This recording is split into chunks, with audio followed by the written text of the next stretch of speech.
You know, Nick, this is a good looking car. I mean, everybody loves just the new car smell, right? Yeah.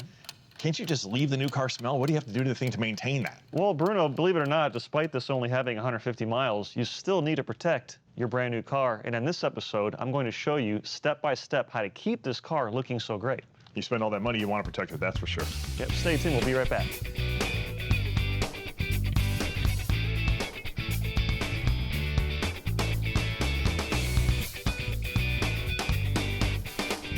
My name is Nick Rudder. Welcome to my garage. In this episode, Bruno and I are going to go over a host of different aspects on caring and protecting for a brand new car. Bruno Massel, you've probably seen this guy on TV doing about 200 miles an hour in your race car? Yeah, they're hovering right around there, a little over, sometimes not as good, you know what I mean? It all depends on what kind of day we're having. Well, we're not going to go 200 miles an hour in this car, but I'm going to show you unique ways to protect a brand new car, starting with a wash.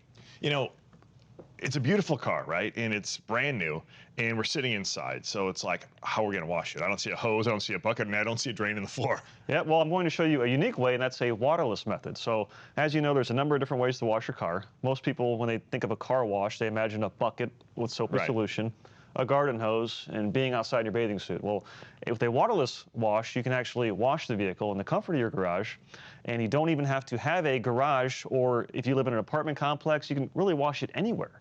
You know, I've seen them. I've never tried one because I've always figured, well, I'm just being lazy. You know, the better way to do it is to get it outside and hose it down, and it's not going to do a good enough job. Can it? Well, if you're lazy, this is actually the preferred method because it's fast and it's easy. So typically a waterless wash, Bruno, consists of a spray bottle, and you got to pump it over and over again. I'm going to show a foaming bottle that makes it a lot easier. So I'm starting out with a solution here of just water, and I'm going to fill it up with just a little bit of actually a rinseless wash solution, which can be diluted as a waterless wash as well.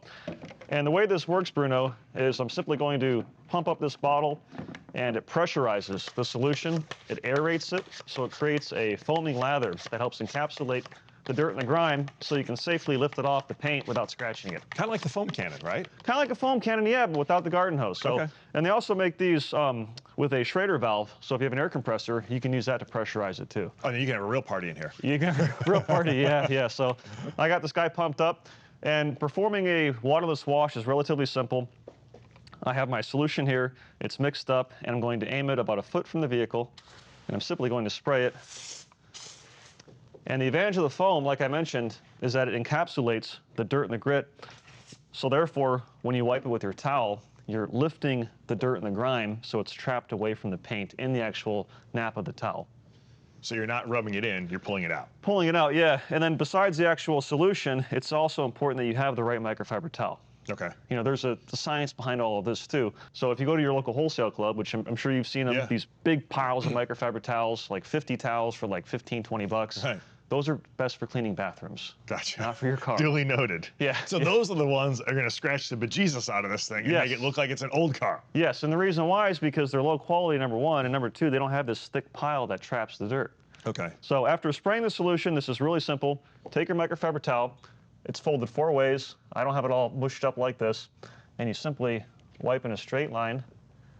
And you'll notice that after a couple passes, there'll be dirt on the finish of the towel.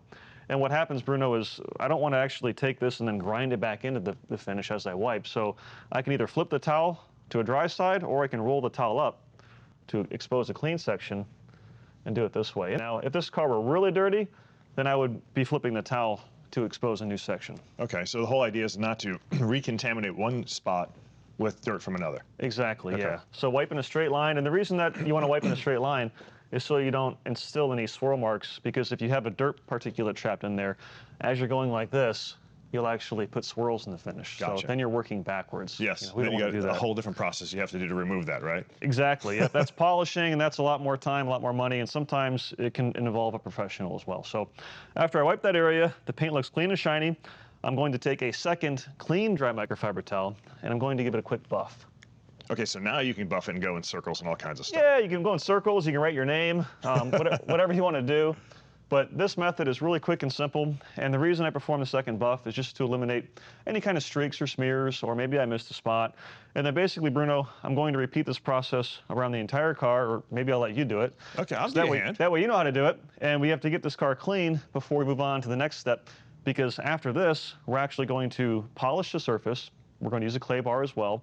We're going to apply a paint sealant, and then last but not least, the finishing coat will be a crystal diamond paste wax. See, most people think, okay, I wash it and then I'm done. But really, that's just the start. That's just the start, yeah. And I'll tell you, the great thing about a waterless wash, besides the convenience, you can wash your race car at the track. Yeah. Because it's fast and easy. Yeah, I like that. I never thought about that, because the last thing you want to do is where you're pitted is have water everywhere and you're splashing around in it. It's a slippery environment, and then it mixes with oil on the ground, and it just starts a whole can of worms you don't want to go around. So it's like, for me, it's like usually I probably in the wrong way use a detail spray a lot of times as a waterless car wash. Yeah, using a detail spray the wrong way can actually scratch the paint. So a waterless, it's much more lubricious. That's the key word. So it makes the surface really slippery, so when you wipe with your towel, it removes the dirt and it cleans at the same time. And you want to use a good quality waterless wash, because that way it preserves your existing wax coating. So Bruno, I'm going to let you get to work. All right. And I'm actually going to get some coffee, so I'll see you in a few minutes, okay? And you can pump this up. All right, I got this.